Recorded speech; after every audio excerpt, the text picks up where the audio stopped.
and I'm the president of the League of Women Voters of Port Washington, Manhasset. I'd like to remind you to please turn off your cell phones.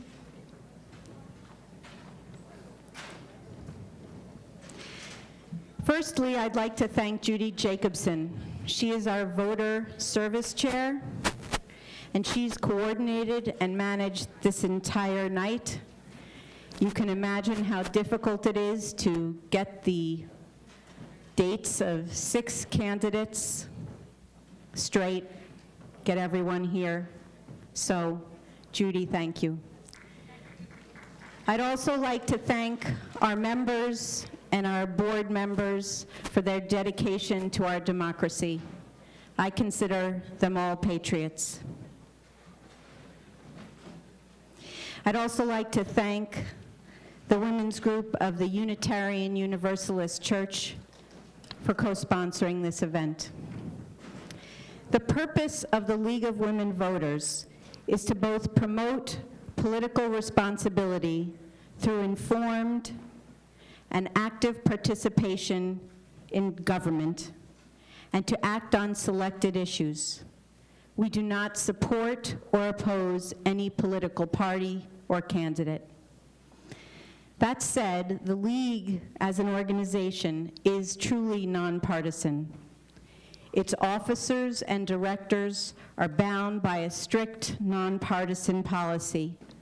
League members, however, may participate in partisan politics. In carrying out our purpose, the League provides a voter's guide. It maintains a website, votingnewyork.org, prints a directory of public officials called They Represent You, offers candidate forums and moderators for all contested elections, such as this one, assists with voter registration and voting information, and we maintain a speakers bureau for election-related issues. In advance of the midterm elections, we have been busy with our Get Out the Vote campaigns and voter registration. So far this year, we have registered more than 350 voters. Our local league works in accordance with the program and policy positions of both the U.S. and New York State leagues. Additionally, our local members are working on the following major program initiatives this year: protecting Long Island sole source aquifer, support of a universal, comprehensive, single-payer healthcare system, support of ethics legislation, creation of a local observer corps for publicly elected boards and legislatures, and support for legislation banning the sale of high-capacity firearms to civilians. To keep our members informed and to try to stay green, we produce a monthly digital-only newsletter. Please add your name to our email list to get calendar updates of our activities. We have a sign-in sheet up front. League members recognize that a democracy needs to be nurtured and tended in order to thrive. Voters need both information and access in order to participate in government. That is our role and the responsibility of all of us. And that's why I so appreciate that you're all here. Please visit our reference table and take a membership flyer. And remember, the League is not for women only.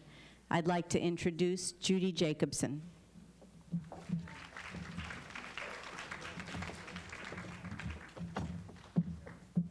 Hi. Thank you, Julie. You have been instrumental in organizing this event.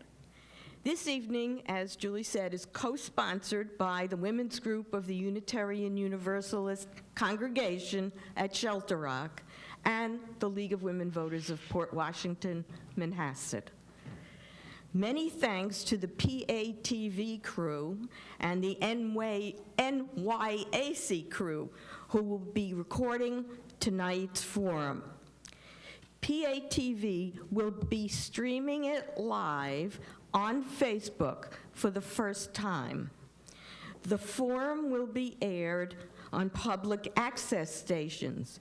Check the PATV website, patv.org, for viewing times.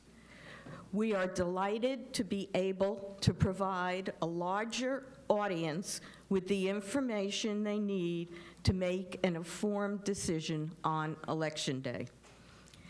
League members are passing out cards so that you can write questions for the candidates. We have 3 different forums scheduled for tonight. Cards will be passed out and collected before and during the forums. Just raise your hand if you need a card or a pencil at any time during the evening, and a League member will come to you. Approximately every other seat has a booklet containing biographies. Please share. The biographies are organized by the order of appearance of the candidates, and then the incumbent followed by the challenger. The biographies were written by the candidates and are not fact-checked by the League. The League does not endorse candidates. Antonia Petrash, you want to raise your hand? A League board member will be our timekeeper. Marion Fleming, there, who comes from Hempstead, will be our moderator. Our rules state that the moderator may not come from a district represented by the candidates. Marion comes from Hempstead. Michelle Lamberti, Judy Epstein, Pat McCormick, and Jessica Weaver are our vetters. I want to thank our vetters in advance. And our volunteers collecting questions are Daniel Tain, Jane Thomas, Pat Marr, Helen Klotsky, Linda Adams, Pat Grace, and Mary Lardner. And Amy Bass will also be helping out.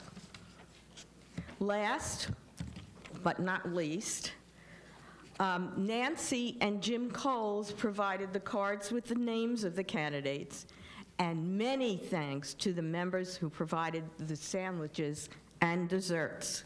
I will now turn the meeting over to Marion Fleming. Thanks. You're welcome.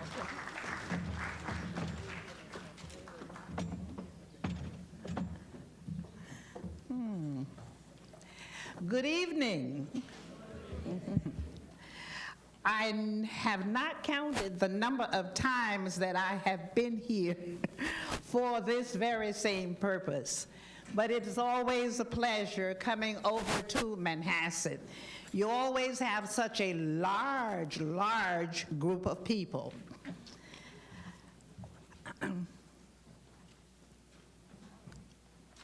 I will first read the rules and procedures for the evening.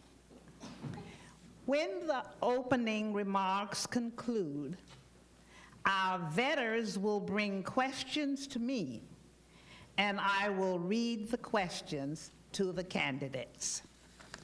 These are the procedures for the evening. The moderator will be a member of the League of Women Voters from outside the district, and you all know that I live in Hempstead. Candidates for the same office will draw lots to determine the order of speaking. That has been taken care of. Cards will be distributed by volunteers from the League of Women Voters. Cards will be collected by these volunteers and vetted by League members to assure that they are legible and not repetitive or abusive. Questions must be confined to the issues of the campaign.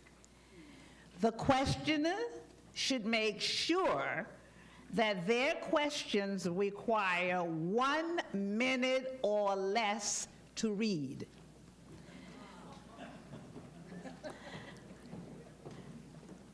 The moderator will rotate the order of speaking for each question.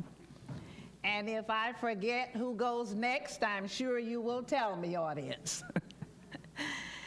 Each candidate will be allowed 3 minutes for an opening statement.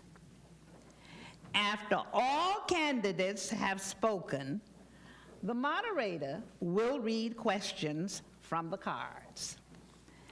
Questions may be addressed to a specific candidate or the candidates in general, but all candidates will be given an opportunity to answer every question. Each candidate will be given 1.5 minutes to answer a question, and there will be no rebuttals. A league member will act as timekeeper.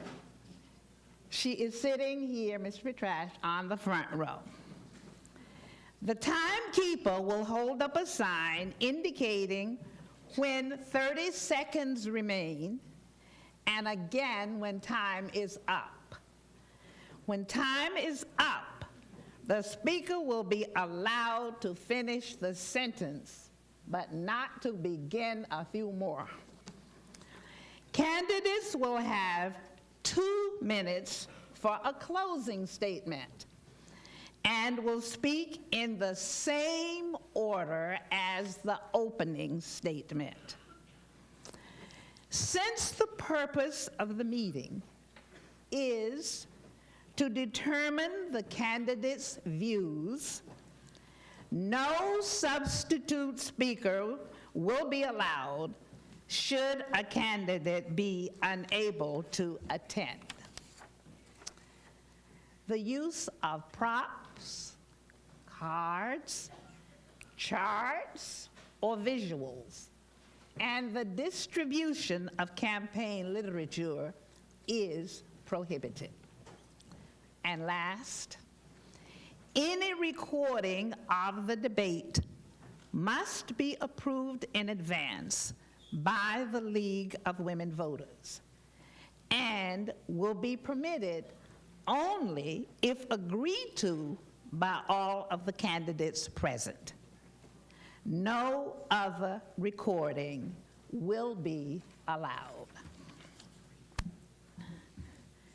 Let us now welcome Tom Suozzi, the incumbent Democratic candidate for the 3rd Congressional.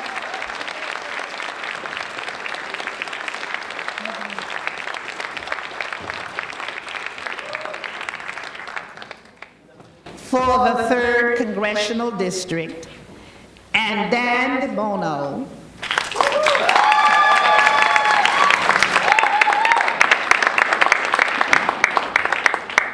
a Republican candidate for Congress.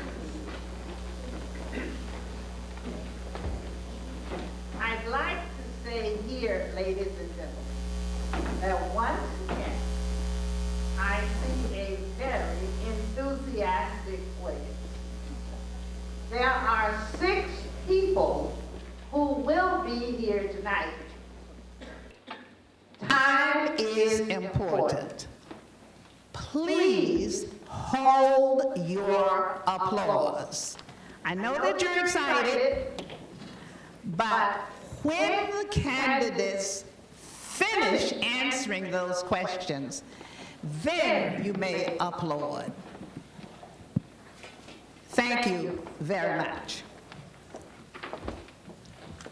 Mr. Suozzi will be the first to make his opening statement. Thank you very much. Good evening, everyone. I'm so happy to be here, and thank you for hosting this League of Women Voters. Okay, don't take this off my time. You know, it's a great honor to serve as a member of the United States Congress, and I really am very humbled and very honored to be in this position. And a big focus of mine is always about getting things done, and that's not easy to do in today's climate in Washington, D.C. We all read the newspapers, watch television, we see all the vitriol, all the divisiveness. So I'm very focused on trying to get things done. And one of the things that I choose to do is I'm the vice chairman of a thing called the Problem Solvers Caucus, 24 Democrats and 24 Republicans actually trying to find common ground to find solutions on things like immigration and health care and gun violence prevention, as well as infrastructure and the budget. The problem is we come to common ground, we find common ground, we do the things that people would expect us to do. Can't you guys just go into the room and sit down and work it out? We do that, but then we can't get it put on the floor because the floor is completely controlled by the Speaker of the majority party. So what we're focused on now is trying to reform the rules to make it easier to put things on the floor. So to get things done, I focus very heavily on my district itself. What are the different things in the district that have some sort of federal implications? So the Northport VA is a great example. I got millions of dollars put into the budget to actually improve the Northport VA, which has become very derelict over the years. I got a van that now goes to Glen Cove and comes here to North Hempstead to provide veteran services in a mobile VA van. I focus on the Bethpage plume, which was polluted by the Navy and by Northrop Grumman, and cleaning up that pollution, and took it from being one of the 400 spots in the country down at the bottom of the list to put it at the top of the list, and brought in millions of dollars, again with bipartisan legislation, to put more money into the Navy restoration account to clean up the Bethpage plume. I focus on bringing money in from the National Institutes of Health for Cold Spring Harbor Laboratories and for the Feinstein Institute. I'm the co-chairman of the Long Island Sound Caucus, a bipartisan group. The president tried to cut the funding for the Long Island Sound down to zero. We got it increased from $4 million to $8 million, and this year up to $12 million. We're focused on, in a group called the Quiet Skies Caucus, of which I'm the co-chair of that as well, on reducing helicopter noise in northeastern Queens and helicopter and airplane noise, not only in northeastern Queens, but in northwestern Nassau County as well. So it's a great honor to be in this job. I love the job, but one of the most important things you have to do in the United States Congress is what we all learned in our civics lessons, which is to hold the president accountable. Checks and balances in government. Now that doesn't mean saying no to everything the president does, but it does mean questioning things when you think it's wrong. When you think it's wrong, you have to hold the president accountable. And what's happening in Congress today, with the majority being in the Republican hands, is they're not holding the president accountable because they're afraid they'll lose the next election because he controls the base and that they'll lose a primary. Anyway, it's a great honor. It's great to be here for a debate tonight. Thank you very much, everybody.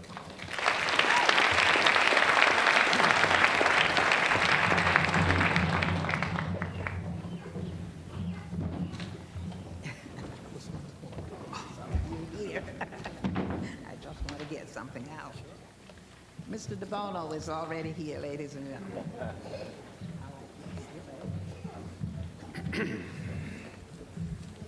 Good evening. My name is Dan DeBono, and I want to be your representative in Congress. I want to thank the Unitarian Universalist congregation of Shelter Rock and the League of Women Voters for hosting this event. Tonight, you're going to hear two very different pictures for our future. One where we actually fix problems and challenge the old boy system. And the other one from my opponent, who is still studying the problems he helped create during 20 years in politics, who continues to sit on committees and collect endorsements, but actually has accomplished very little of impact on anyone's behalf besides his own. My roots on the North Shore are deep.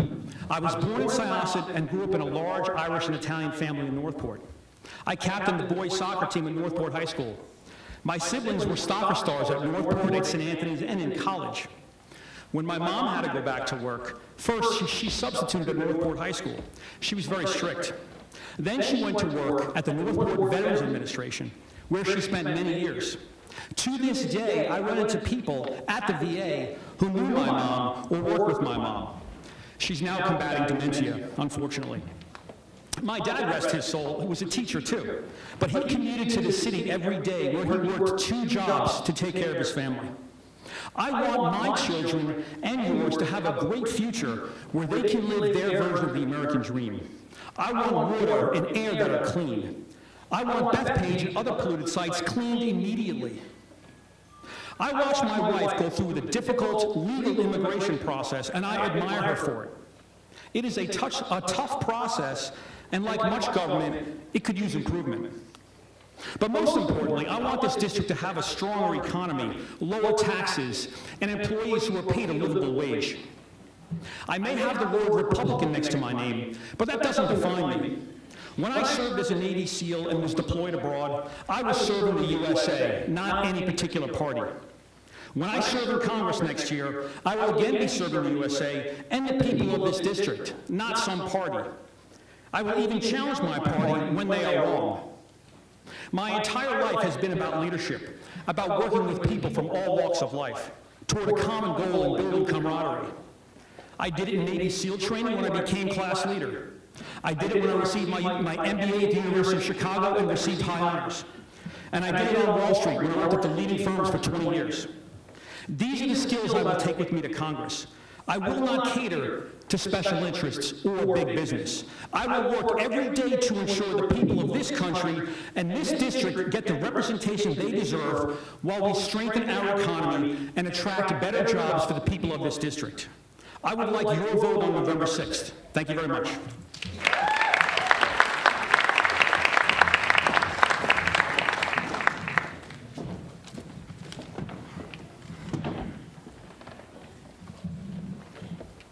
Mr. Suozzi, you will have the first question first. How will you combat the fact that our youth are leaving Long Island for jobs elsewhere? Well, this is something I've worked on for the 20 years I've been in public service. Fighting to try and build cool downtowns, something I've talked about, trying to revitalize our downtowns in suburbia. When I first started talking about it, they said, stop the Queensification of Nassau, stop Nassau from becoming the sixth borough. But in reality, now we're talking about building apartments in downtown areas near train stations where young people will want to live and work. But we also need to create jobs for the future, high-skilled, high-technology jobs. I've held 4 conferences, I have another one tomorrow actually, on the aerospace and defense industry and the life sciences and biotechnology industry on Long Island, where I brought together the experts from Brookhaven National Labs and from Cold Spring Harbor Laboratories and from the Feinstein Institute and from private businesses to talk about life sciences on Long Island. In addition, there's a very robust aerospace and defense industry in my congressional district. In the entire state of New York, we're number 14 in the country for receiving federal contracts related to aerospace and defense. Our congressional district, the 3rd congressional district, is number 1 in the entire state. I'm having a conference tomorrow. My vision is I'd like to see us build a rocket on Long Island. So that sounds kind of crazy, right? But there's a guy in Brooklyn right now that is designing rocket engines and is testing them out in Calverton. We built the lunar module here 50 years ago. I had a conference last year, 150 businesses showed up with 300 people. I brought experts from throughout the country, including from the Department of Defense, to talk about reinvigorating that industry here on Long Island, which already has a tremendous base that does billions of dollars of business already. Thank you. Mr. DeBono.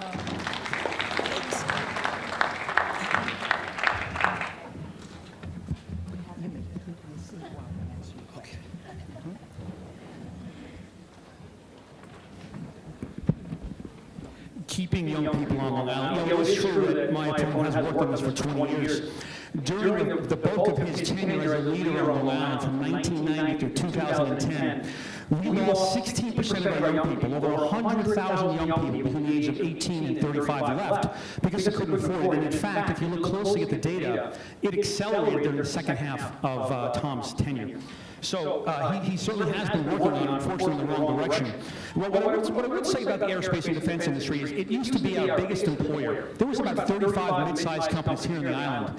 We drove them away with high taxes. While Tom was mayor of Glen Cove, Grum took away the last of their manufacturing here on the island. They said specifically, taxes are too high.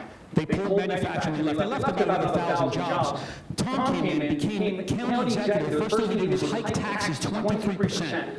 A few years after he left, Norfolk Grumman pulled another 850 jobs, kind of most of what was left. So what are we going to do to get those jobs back? Well, we need to be able to attract business here. We have to have an environment that is attractive to business, not hostile. New York State, under the Democrats, under our local leaders, because of their high taxes, is now ranked either 47th or 48th in terms of friendliness to business. That has to change. We must send a message to our leaders, both locally and it's statewide and nationally. Lower taxes are the only way we're going to attract business and restore the American dream to our region and allow our young people to live here with us growing up. Thank you.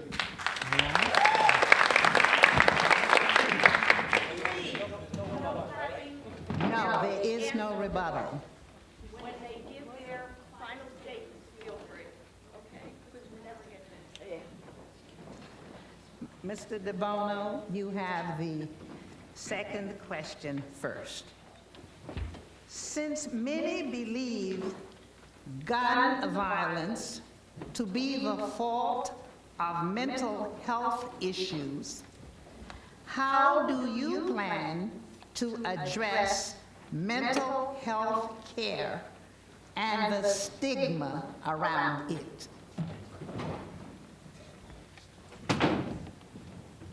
Gun violence has become a terrible scourge, and we must do absolutely everything within our power to reduce gun violence, which includes restricting the availability of guns to people who are going to use them safely and properly. It also means that we must address the mental health crisis that we're seeing in so many of today's young people. A lot of this is driven by despair, a lot of it is driven by loss of hope, but some of it's just driven by naturally people become victim to disease or to mental health issues. We must make sure that we have a proper health system in which there's communication between parents, between teachers, between employers, and there's no stigma. We must accept the fact that when people fall victim to mental illness, it's not their fault. So the best thing we can do is to ensure with an E, that insurance companies properly cover mental health as part of their comprehensive insurance offerings. Now, the other part of that question is, what do we do with the Second Amendment? We need to maintain extremely thorough, whatever the maximum amount of background check we can do to ensure that guns do not fall into the hands of people who would do harm with them, who would abuse those guns and hurt themselves or others. We need to make sure that the database system between the police, between the FBI, between mental health professionals, the court system, whatever we need to be, that these things are fully connected and that nothing can slip through the cracks. We need to make sure that we give proper resources to these databases and the appropriate authorities so that we never have to experience what other communities in the United States have experienced. We also need to empower local schools to protect their children like all wealthy people and high-value assets are protected, which means I believe that local school districts should have the decision-making authority as to whether or not they would like to harden their schools, which means have armed security in the schools. Thank you very much. Mr. Suozzi? Let me first address the last part where he said harden the schools, bring guns into the schools. The answer to the problem with guns in America is not more guns. I can make that very clear from the get-go. I've been endorsed by every gun violence prevention organization in this district. Okay, don't take that from my time, please. Okay, I've been endorsed by every major gun violence prevention group, Mothers Against Gun Violence, the Giffords Group, and other groups as well. My opponent, on the other hand, sent out a tweet to his volunteers and said, if you want to say hi, I'll be at the gun show today in Hauppauge, making sure Tom Suozzi doesn't take away from the guns from the good guys. I've worked on the issues of mental health for a long time. Erasing stigma is a major part of what we need to do related to mental health. 1 out of 5 people in the United States of America faces a mental health problem in their family. We have to make sure that it's covered by health insurance, which the Republicans have tried to cut pre-existing conditions and coverage for mental health as a requirement as part of the Affordable Care Act. We must make sure that mental health becomes exactly what it is, a health issue, that people work on prevention, identifying young people with health problems from the get-go. If you look at school districts in our Long Island even. In 3rd grade, the test scores are very similar, whether you're in the best school district or one of the most troubled school districts. But by 8th grade, kids in the good school districts are doing great. The kids in the troubled school districts have fallen off the face of the earth. Mental health, drug and alcohol issues, issues related to their upbringing, related to their genetics, related to issues related to mental health, start manifesting themselves at a very young age. We must make sure that we do preventative mental health from the get-go. Mr. Suozzi? No clapping. Thank you. Yes. You are to answer the next question first. Okay. It was for you, however, Mr. DeBono will also answer it. Yes. My real estate taxes have quadrupled in my 22 years in Manhasset. This started under Suozzi's watch. Do you think the present system is flawed? How can you fix it and keep people on Long Island with its ever-growing cost? Okay, high property taxes are a major issue, probably the biggest issue that we face on Long Island. And it's been a problem for a long, long time, and the Republicans have controlled Long Island for most of the past 100 years. And the high property taxes we have are just as much a result of Republicans as well as Democrats. There are major problems as to why property taxes are a problem. I was actually appointed by Elliot Spitzer after he beat me for governor because I was pushing for the property tax to be the chairman of the New York State Commission on Property Tax Relief. And I pushed for the property tax cap in New York State that is now law. There are a lot of reasons related to this issue, and some people try to make it very simplistic as to what the problems are. But the problems are we have too many governments on Long Island. We have lack of growth. Nassau County is suburban sprawled. We're not growing anymore. That's why we need to grow in our downtown areas, and if you don't grow, you don't bring in new tax dollars. We send too much money to the state and to the federal government that we don't get back. We are a huge net donor on Long Island to the federal government and to the state government, that we send our money in income taxes to the state and federal government, but we don't get them back, and I am working very hard to bring money back into the district. It's one of the most regular things that I do as a member of the United States Congress. There are systemic problems related to this area, to Long Island. Just to get for Nassau County again. Nassau County really boomed after 1947 when Mr. Levitt built Levitt homes as affordable housing for returning veterans after World War II. We went from 400,000 people in 1950 to 1.2 million people in 1960 to 1.5 million people in 1970. We stopped growing at that point. We had growth in commercial properties in the 60s, 70s, and 80s, but then by the 90s, it stopped altogether. Without that growth, we don't have new revenues coming in. It's a very complicated, big issue. There's a lot of blame to go around. Thank you very much. Mr. DeBono? Yes, ma'am. Tom is pushed for the property tax, just like Al Gore pushed to invent the internet. The property tax caps. You know, it's coincidental. There's different ways of leadership. Leadership, in my view, is standing up against the powerful on behalf of the weak and the powerless. When you're in charge, when you're a county executive, you're faced with a myriad of special interests pushing you to get more money out of you. What you do is you stand up for the you stand up to the special interests, and you protect the weak and the powerless, the ones without a voice. But when Tom was county executive, he catered to the special interests. Hiking taxes is preying on the weak and the middle class who don't have a choice. This didn't happen under some nameless Republicans or Democrats over the years. Tom Suozzi was our elected county executive from 2002 to 2009, and he pushed through a 23% tax cut. On the day he was leaving, he had another 16% in the pipe, and this is on top of putting through a $200 million energy tax. He knows one thing, one solution to every problem, which is to hike taxes. The reason our families are being broken up, the reason our children are being separated, the reason we've lost more than 100,000 young people in the past 25 years, nobody can afford the taxes here. We need leaders who will stand up to special interests and say enough is enough. We are not going to have one more tax until we get some growth in income. Thank you very much. Mr. DeBono, the next question. Do you take PAC money, P-A-C, PAC money? Just yes or no first, and then explain why or why not, if you like. I do not take corporate PAC money. I will take an individual or leadership PAC money, which is from a friend or somebody that I know. I've taken money from Kevin McCarthy, who was the Speaker, who's the Majority Leader of the House of Representatives. I know him, he's a friend. I don't take corporate PAC money because as I've gotten into this process, I was very open-minded about the way Congress is run, because you hear things over the years about how the system is rigged, to the benefit of special interests and the rich and the powerful. So I just went in with an open mind, and I tell you what I found, that the system is more rigged than you can ever imagine. The way that it works is once you get into Congress, You get money from corporate PACs. You call them special interest PACs. These are the major multinational corporations worth billions of dollars, and in some cases they're worth less. They fund your campaign. The leading people in the Problem Solvers Caucus are generally guys who've been around Congress for 20 or 30 years, and they all take in millions from these corporate PACs. And what I wonder is, when you're taking money from a corporate PAC, how can you act on behalf of the people who you're supposed to represent when your ear is attuned to the concerns of the corporate PAC, when your mind share and your time and your meetings are taken up by the concerns of the corporate PAC? I think Citizens United should be overturned. I think one man and one woman should get one vote each. I think Citizens United has destroyed the system in this country, and we need to limit the amount of PAC money that goes out there, because ultimately, I think it's a legalized form of bribery. Thank you. Mr. Suozzi? I do take PAC money, but I've also been endorsed by End Citizens United, which is a public interest group in trying to reform campaign finance in the United States of America. I'm not going to unilaterally disarm as far as fundraising goes.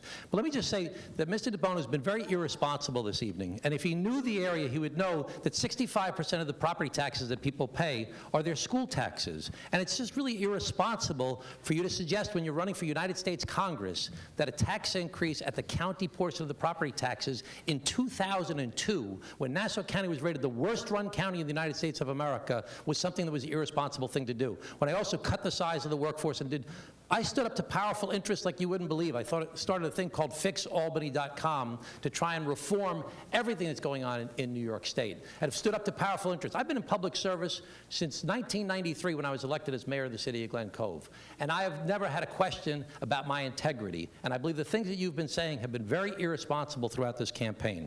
But be that as it may, I'll continue to do what I can to try and serve the public. I will not be influenced by contributions. I've received a lot of contributions throughout the course of my career, and from many different things. Even when I ran for governor, who knows that I ran for governor of New York State? Anybody know about that? I ran against Elliot Spitzer. I got crushed in that race. It did not turn. Talk about standing up to the powerful. I got crushed in that race. It did not turn out very well for me. Did not turn out very well for Elliot Spitzer either. I also lost my race to Ed Mangano by 386 votes out of 250,000 votes, and he got indicted. So the rule is, I'm going to give you this warning ahead of time. Anybody who's ever beaten me in a race, their life is over after that. So you can run, but don't beat me, because it won't be too good for you. Don't sit. All right. Next question. What are you doing about helicopter noise in Port Washington? Okay, helicopter noise is a very big issue. The people that experience it, it's a major issue. Nobody else really understands it. So I don't know who has a helicopter noise problem around here. Okay, so the North Shore route that was set up a few years ago at the federal level, Senator Schumer pushed for it very hard, resulted in a lot of helicopters that come out to right about Port Washington and then head out over the Long Island Sound. So I've been meeting with the FAA. One of my first meetings I had when I first became member of Congress was to go to the Air Traffic Controller's Tower at LaGuardia. And I've been meeting with the FAA, and I'm the co-chairman of a national Quiet Skies Caucus.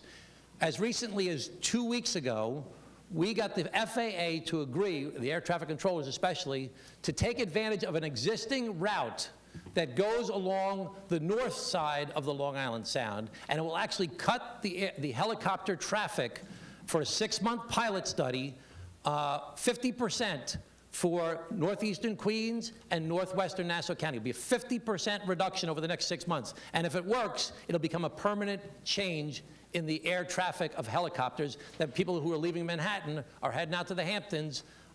This will be a major change that will benefit the people. This is the nuts and bolts work that you don't really hear about in the newspapers that much, but has a tremendous impact on people's lives.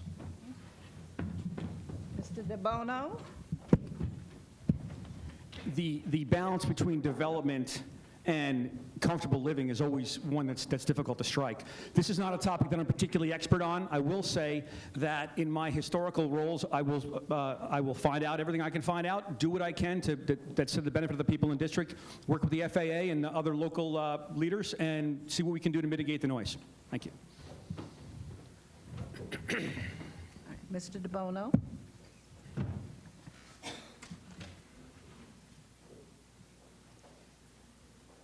How would you handle handle illegal immigration?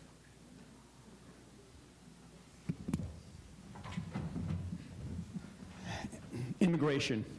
This is a topic very near and dear to all of us. I think everyone in this room is descended from immigrants, some sooner, some earlier.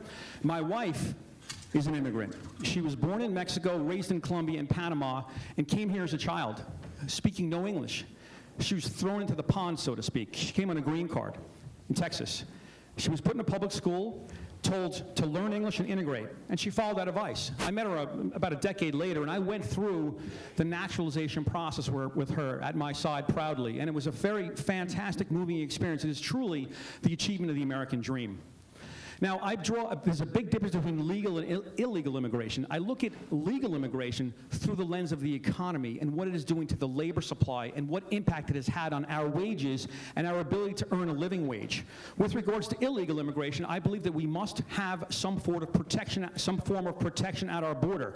We need a fence, a gate, a wall, call it what you want. It has to be something that we can control.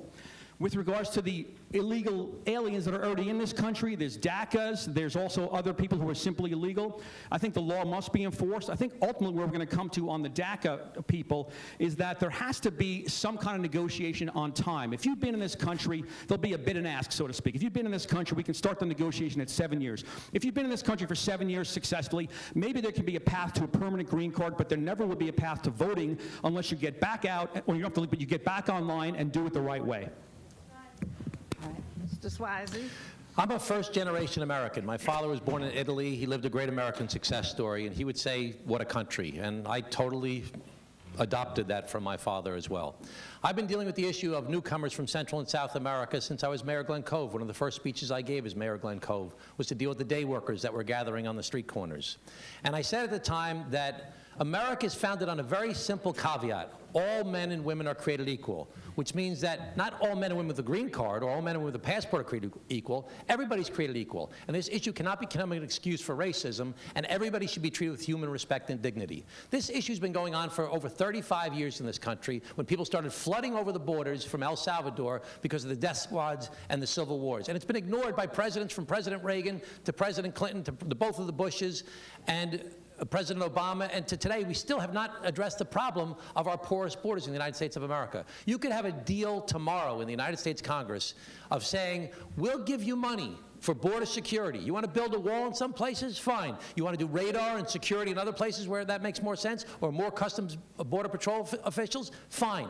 We'll give you border security. But let's do something about the DACA kids, the kids that were brought here by their parents who've graduated from high school, who've never committed a crime, who are either working for full-time for 3 years in a row, who have joined the U.S. military, or are going to college right now, and give them a path to citizenship. Then there's another 8.5 million people in this country. We're not going to kick all these people out of the country. Many of them have been here for 10, 20, or 30 years, and we're pushing people underground and forcing them to live in an underground economy. We need to figure out a way to legalize these folks, not necessarily citizenship, and give them a path to participate in our economy, to pay their property taxes, their sales taxes, their income taxes, and their Social Security taxes.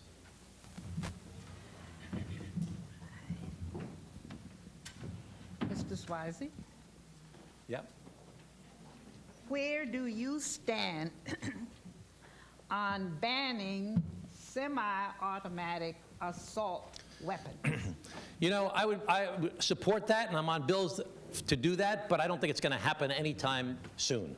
I think that we have to focus on the things that we can get done. And right now, the biggest thing that we need to get done is to have background checks in every single state in the United States of America, and to have a robust data system in the United States that shows people who have committed felonies, that have domestic violence complaints, that have drug and alcohol problems, or have mental health issues, and to use those background checks to stop people from getting guns in the first place. And then for people who've gotten the guns already or have the guns, we need gun violence restraining orders. We need protection orders. We need a vehicle by which a family member or a police officer or a social worker who identifies somebody who's got a problem can go to court and take the guns away from somebody. I've talked to the commissioner, the chief of police in Glen Cove. I've talked to sheriffs in Florida. I've talked to experts throughout the country in law enforcement who've shown up at domestic violence situations. Someone obviously has a mental health issue, and they have a cache of guns, but they can't take the guns away. In fact, they did take the guns away on occasion, and they had to give them back because no felony had been committed.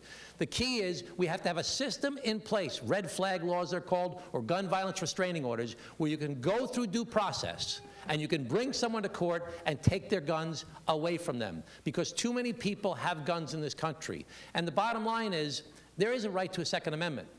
But the right to a Second Amendment does not overwhelm our right to be safe, or the right for our children to be safe in school. I can't tell you how many kids I've met with who told me when they hear a fire drill, they think about, where would I hide?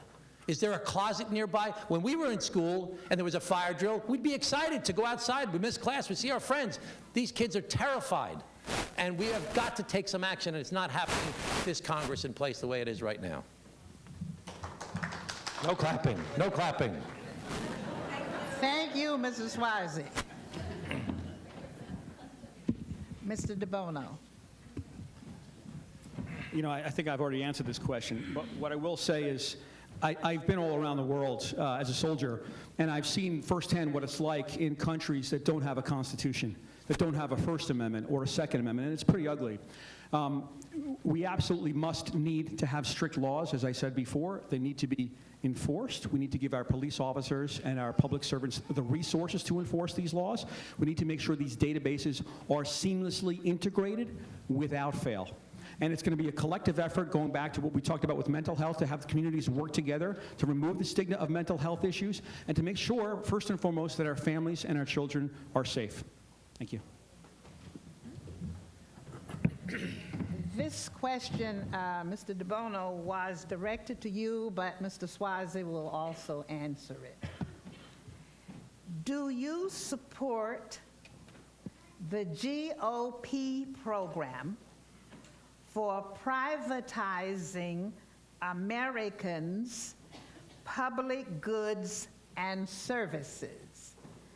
That is public education, health care, Social Security, our public lands and parks.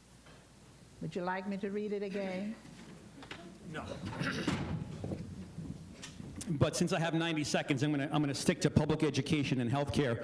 I don't know of any Republican effort underway. There may be a human who is associated with the Republican Party who's proposed such a plan.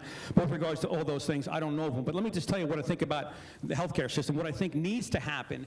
I will say that from what I'm understanding is most new jobs do not come with health care benefits. Something needs to change, something needs to be fixed. I have a sole proprietorship. I buy my own health care. It's about $1,400 a month, and that's with a $10,000 deductible. It doesn't work. The numbers don't work anymore. What we need to do is we need to repeal Obamacare. We need to create full transparencies and end the monopolies that are present in the healthcare system from top to bottom.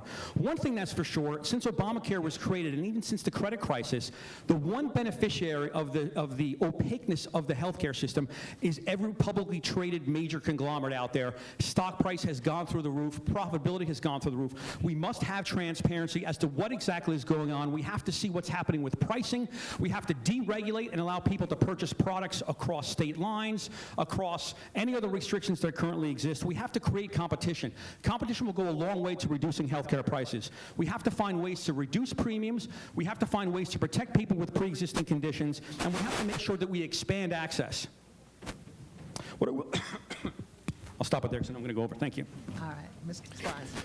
Okay, there are GOP plans to privatize public education. We hear about it all the time, to take federal money and put it towards charter schools. There are GOP plans to privatize Social Security. We hear about it all the time. It was actually proposed very aggressively in the Bush administration, and it's still fostered by people in Washington, D.C. today. There are GOP plans to try and privatize our public parks, to timber and to mining, and to allow these properties to be used for those purposes, for private sector corporate uses. There's all kinds of problems like that. I'm so sick and tired about hearing from the Republicans that they want to repeal the Obamacare, okay? The president has been in power for the past 2 years. He has complete control of the Senate, and he has complete control of the House of Representatives. And they did want to do repeal and replace, and they did some repealing, they did no replacing. Healthcare costs have skyrocketed. Prescription drugs are still too high. And the president actually said something that I supported during his campaign. He said, let's take the negotiating power of the federal government that is the largest prescription drug manufacturer in the purchaser in the world through Medicaid and Medicare. And let's use our negotiating power to negotiate cheaper prices for prescription drugs. The problem is, he never did it. I would support that in a heartbeat. So there's a lot of talk about trying to address health care by the GOP, but with complete, absolute control of the entire federal government, they've done nothing except make it worse and give people a lot of anxiety. So the reality is, no clapping, no clapping. So the reality is healthcare is a major problem in this nation. The bottom line, it's too expensive. That's the major problem. All this fights we have back and forth, it's too expensive. In the Problem Solvers Caucus, we found some ways to try and reduce the cost and working together, and there's a lot more that can be done, but we can't get it put on the floor. Mr. Suozzi, Yes. are you against the LIPA tax grievance? When you say that, you talk about the thing in Northport? This is the card with the question. Okay. Okay, there are 3 power plants on Long Island that have had enormous property taxes for years. One in Glenwood Landing, one in Northport, and one in, what's the third one? Port Jefferson? No? I forget what the third one is. I forget the third one. Port Jefferson. And so LIPA, with really National Grid, who owns some of the plants, wanted to grieve their taxes. The Northport plant has the highest property taxes of any private property anywhere in the United States of America, $85 million a year.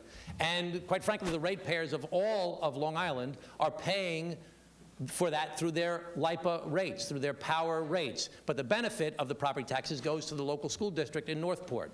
And now they want to try and get rid of that property tax burden. They want to reduce the property tax burden. The Power Authority does, and National Grid does. And that'll be a tremendous burden on the people of Northport, who are in the Northport School District especially, if those taxes are taken away. Well, in Glenwood Landing and in Port Jefferson, they have negotiated settlements where it's the state government has worked together with the parties involved, including LIPA and the local school districts and the local taxpayers, to actually figure out a way to have it eased in over a period of time. But they're going up to the brink in litigation in the Northport area. Mr. DeBono tries to make this a big issue that my cousin Ralph Suozzi is a volunteer that serves as the chairman of the Long Island Power Authority. He's now the village administrator of the Village of Garden City. I have never discussed this issue with him. It is not an issue that I've ever been involved in, and it's irresponsible what Mr. Bono is trying to make this into a political issue, questioning my integrity again.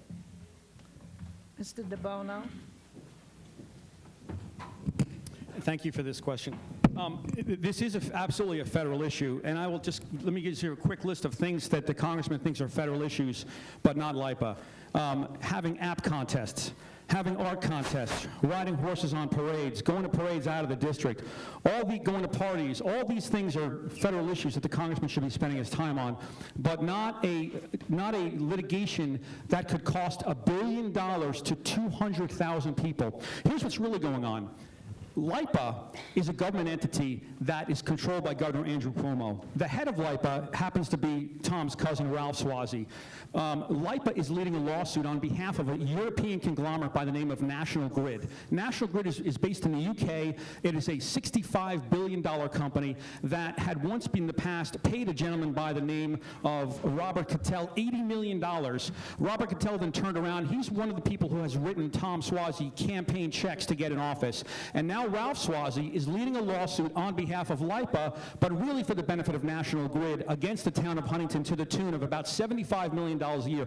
This is $1 billion against 200,000 people. If you have a lemonade stand and you get a problem from your local authorities, come to me. That's my problem if it's your problem. If your health care premium is too high, come to me. In this particular case, this is a national security asset with interstate pipelines that should be regulated by the Federal Energy Regulatory Commission. It has an international national optic cable, and it has a pipeline that feeds natural gas to Long Island. This is in every way, shape, and form something that the Secretary of the Department of Energy, Rick Perry, has said is a national security asset in the context that there was a bunch of explosions, and natural gas cannot be relied upon as a way to power electricity because it's simply not reliable. This is a very important issue, and it's astonishing to the people of Northport that the Congressman has not gotten involved to help us out. Thank you very much.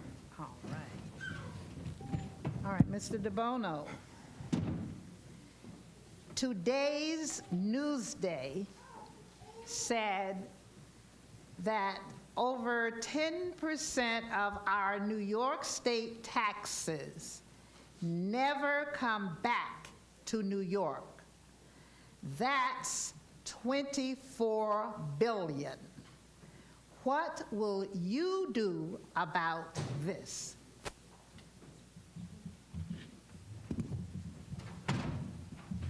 The amount of taxes that we overpay into the federal government has fluctuated over the years from 10 to 20 to 30. I absolutely think it is imperative that we get our fair share back from the federal government. I will dig into this as hard as any other issue that I can possibly dig into and make sure that we're not taken advantage of by the rest of the country. One other key thing that I don't know that we're going to get to that I'm going to use this time to talk about is how exactly do we increase the robustness of the Long Island economy? Let me tell you how. One of the ways that we've lost jobs is that most of our major employers have consolidated down to these giant oligopolies. It's happened in aerospace and defense. It's happened in financial services. It's happened in hospitals. It's happened in health insurance. It's happened in the media. It's happened in wireless. I believe that both parties have completely failed Long Island and this nation on enforcing antitrust laws. One of the purviews of Congress and one of the things that we can control with regards to the loss of the middle class nationwide is ensuring we have robust competition across industry so that we can find jobs that can enable us to live our American dream. And one of the first orders of business I intend to do when I'm in the Congress is to focus on antitrust law, and this is a bipartisan issue. I will absolutely reach across the aisle because the only people making noise on this issue at this moment in time happen to be working for the Democratic Party. This is going to be my #1 economic issue, and it'll help strengthen our economy here and our economy nationwide by bringing more jobs back to the middle class. Thank you. Okay, I'm just going to skip back to the last question for 1 second. I was endorsed by 19 local mayors the other day, 6 Republicans, 6 Democrats, 6 independents, and 1 conservative. And that conservative was the mayor of Northport. So I think the people of Northport are very much behind the things I'm doing to try and serve their community. Let me just say regarding our 90 cents on every dollar that we get back from the federal government. New York got treated very badly with this recent tax plan, where they eliminated the state and local tax deduction for New York State. In fact, every single Democrat and every single Republican on Long Island and in New York City voted against that tax plan, yet my opponent continues to support that tax plan, despite the fact that we got the elimination of our state and local tax deduction. It makes no sense, and that 90 cents number is going to go down once this hits us next April. So we have to do everything we can to try and undo and put back the state and local tax deduction as part of our federal taxes. The other thing that I do is I'm constantly trying to bring money back into the district, whether it's through aerospace and defense, whether it's through National Institutes of Health, whether it's through cleanup of the Bethpage plume, whether it's money for the Long Island Sound. I'm always trying to bring money back from the federal government to the people of Long Island, not only to solve problems that exist here, but also to stimulate the economy in the process. There are other problems that we have to do. New York State is a huge net donor. In fact, we're the biggest net donor in the country. Most of the blue states are net donors. Most of the red states are net takers. Most red states take more money from the federal government than they get back, and we need to turn this whole thing on its head. Mr. Suozzi? Yes. You have the pleasure now of giving your closing statement. Already? Already! All right. We've done 10 questions. Listen, Come to the microphone. oh, come to the microphone. Okay. Yes. Don't start the clock yet, Anthony. Let me just say that I love this job. Even as crazy as everything is, I still believe in America. On the Armed Services and Foreign Affairs Committee, I had the honor of going to Afghanistan and meeting with the troops and meeting with the generals and meeting with the diplomats. I went to South Korea last year for Thanksgiving to serve the troops, again, meet the generals and the diplomats. I went to India and they gave a speech, actually, about our relationship with India vis-a-vis China, which is a major strategic adversary in the world today, probably the most important one. And when you're out there, you realize this is very very serious business. Politics is very serious business. And it's not just stuff overseas.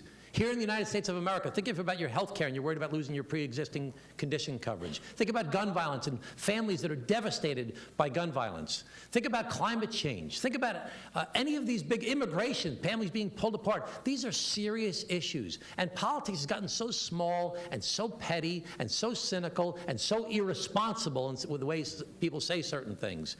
We need to talk about what we're going to do to solve problems. Not just the politicians, but when we go to family parties or barbecues or people that we work with, and we need to lift up this conversation from being so small and so petty and so cynical, and we need to work together to actually make this country live up to the promise of what it is. I love America. I was taught to love America by my father, who lived such a great American success story, and by my mother, who taught me that I have to give back as part of public service. So I will do everything I can to serve the people of this district, to serve the people of this state, and to serve the people of the United States of America, because I love this country and I'm honored to have this job. Thank you very much.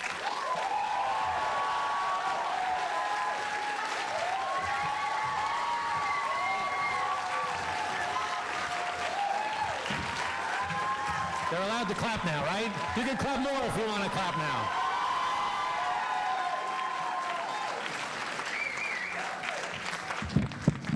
I proudly support all tax cuts. We are seeing record growth and record unemployment. 4 million new jobs have been created, and the only force strong enough to pay down the debt is economic growth. We need this economy to boom, and we need federal tax revenue to rise. Tax cuts are good. However, this particular bill was flawed. It was flawed in timing, it was flawed in execution, and it was flawed in the details. But only one of us was in Congress, though, Tom Suozzi. He did nothing. He wasn't even on any of the key committees. He totally let us down. You know, this election is pivotal for the direction of our nation, and the issues on which it pivots are central to the voters of this district. My opponent's solution to everything is higher taxes. He did it in Glen Cove. He did it in Nassau County. He wants to do it on Social Security. He wants to do it on climate. He wants to do it on energy. He wants to do it on health care. We cannot take it anymore. The national economy is historically good. But if Democrat leaders like Nancy Pelosi get control of the House of Representatives, we will have 2 years of resistance which will strangle this economy. We will have 2 years of impeachment hearings chaired by radical liberal Jerry Nadler, who, by the way, is a huge source of campaign cash to Mr. Suozzi. We will have 2 years of Long Islanders getting squeezed between big government liberals on the left and career politicians like the incumbent, who are at the beck and call of big corporations that engage in anti-competitive practices. I am asking for your vote to be your representative in Congress because I'm a Long Islander like you, and I'm asking that you vote based on the facts. Do you want to be represented by a career politician who wasn't strong enough to push back against Nancy Pelosi and Maxine Waters and demand a seat at the table? Do you want a representative? Wouldn't you prefer a representative who has worked his way up without having things handed to him through family connections? I pledge to you that I will not fail to get a seat on a congressional committee that is crucial for protecting the people of this district. I pledge to you that I will be an independent Republican like Teddy Roosevelt, unafraid to take on any monopoly, including Google or any other Silicon Valley giant that destroys competitive markets and destroys individual privacy rights. I'm Dan DeBono, and I'm asking for your vote. Thank you very much.